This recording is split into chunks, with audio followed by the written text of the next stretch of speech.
Hello friends, எல்லாரும் எப்படி இருக்கீங்க? Welcome to Naveen 7's POV. நம்ம லாஸ்ட் வீக் ஒரு வீடியோ போட்டிருந்தோம். அதில் நம்ம ஒரு டேங்க் செட்டப் பண்ணி அதில் என்ன ஃபீச்சர்ஸ் வரலாம்னு சொல்லி கேட்டிருந்தோம். அதில் உங்கள் எல்லாரோட கமெண்ட்ஸையும் நான் ரீட் பண்ணேன். நிறையா பேர் ஏஞ்சல் ஃபிஷ் சொல்லியிருந்தீங்க. அது மட்டும் இல்லாமல் ஒருத்தவங்க க்ளவுன் ஃபிஷ்லாம் போட்டிருந்தாங்க. க்ளவுன் ஃபிஷ் வளர்க்கணும்னு நமக்கு அதுக்கு aquarium, salt water aquarium setup பண்ணணும். அது ரொம்ப கஷ்டம். இப்போதைக்கு நம்மளால் அதை பண்ண முடியாது, பட் ஃபியூச்சரில் பண்ணலாம். அப்புறம் ஜீப்ராஸ், டெட்ராஸும் கொஞ்சம் வந்திருந்தது. பட் மெஜாரிட்டி பார்த்தீங்கன்னா ஏஞ்சல் தான் எல்லாருமே சொல்லியிருந்தாங்க. ஸோ நம்ம ஏஞ்சல் ஃபிஷ் தான் வாங்கி விட போகிறோம். வாங்க ஏஞ்சல் பர்ச்சேஸ் பண்ணலாம்.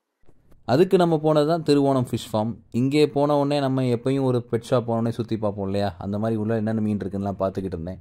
இங்கே கொஞ்சம் நிறையா ஈல் வெரைட்டிஸு, அப்புறம் நல்லா ஆக்டிவாக இருந்தது இதெல்லாம்.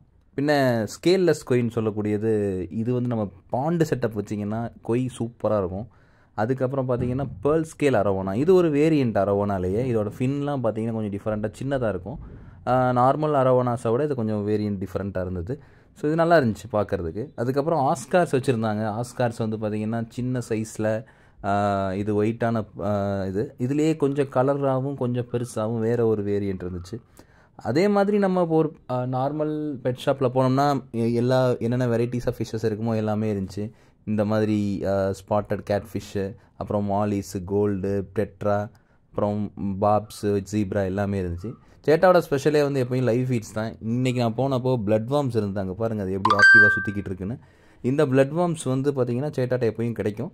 ஸோ நீங்கள் இந்த தெரிகிற நம்பரை காண்டாக்ட் பண்ணிட்டீங்கன்னாலே போதும், அவங்ககிட்ட நீங்கள் வேணுங்கிறத வாங்கிக்கலாம். அந்த நம்பரை நீங்கள் ஸ்டோர் பண்ணி வச்சுக்கிட்டிங்கன்னா நீங்கள் அவரோட ஸ்டேட்டஸ் டெய்லி பார்க்கலாம். அவர் ஸ்டேட்டஸ் என்னென்ன ஃபிஷ்ஷஸ்லாம் அவர் கடையில் ஸ்டாக் வச்சுருக்காருங்கிறத போடுவாங்க. அதை பேஸ் பண்ணி நீங்கள் போய் பர்ச்சேஸ் பண்ணிக்கலாம். ஸோ மறக்காமல் அதெல்லாம் பண்ணிடுங்க. நமக்கு தேவையானது ஏஞ்சல். ஸோ நம்ம போனோம், ஏஞ்சலை பர்ச்சேஸ் பண்ணியாச்சு. பர்ச்சேஸ் பண்ணிட்டு வீட்டில் கொண்டு போட்டுடலாம். நம்ம டேங்க் செட் பண்ணும்போது உள்ள கோரல்ஸ்லாம் நிறையா வச்சுருந்தோம். பட் சேட்டா சொன்னார் கோரல்ஸ் நிறையா வச்சுருந்தோம், பிஹெச் வேல்யூ ரொம்ப அட்ஜஸ்ட் ஆகும். ஏன்னா சின்ன டேங்க்குங்கிறனால நிறையா கோரல்ஸ் உள்ளே வைக்கக்கூடாது அப்படின்னு சொன்னாங்க. ஸோ நான் அதெல்லாம் எடுத்துகிட்டு நம்ம நார்மலான ஸ்டோன்ஸே வச்சுட்டேன். ஸோ பார்த்தீங்கன்னா 5 இது இருக்குது. ஒவ்வொன்றும் ஒவ்வொரு கலரில் நான் வாங்கியிருந்தேன். ஸோ சில்வர் ஒன்று, பிளாக் அண்ட் ஒயிட் ஒன்று, பிளாக் ஒயிட் எல்லோ கலந்தது ஒன்று வெயில் டெயில்னு சொல்கிறது இல்லையா, லாங் இது, இந்த மாதிரி டிஃப்ரெண்ட்டாக நான் வாங்கி வச்சுருந்தேன். ஸோ இதெல்லாம் பாருங்கள், எனக்கு ரொம்ப பிடிச்சிருந்துச்சி. நீங்கள் சொன்ன மாதிரியே ஏஞ்சல் வாங்கியாச்சு. ஸோ தொடர்ந்து நம்ம சேனலை ஃபாலோ பண்ணுங்கள். நம்ம இன்னும் நிறைய இன்ட்ரெஸ்டிங்கான கண்டென்ட்ஸ்லாம் போட போகிறோம், நிறைய டேங்க் செட்டப்ஸ்லாம் பண்ண போகிறோம். So please continue to like and subscribe my channel. Thanks for watching.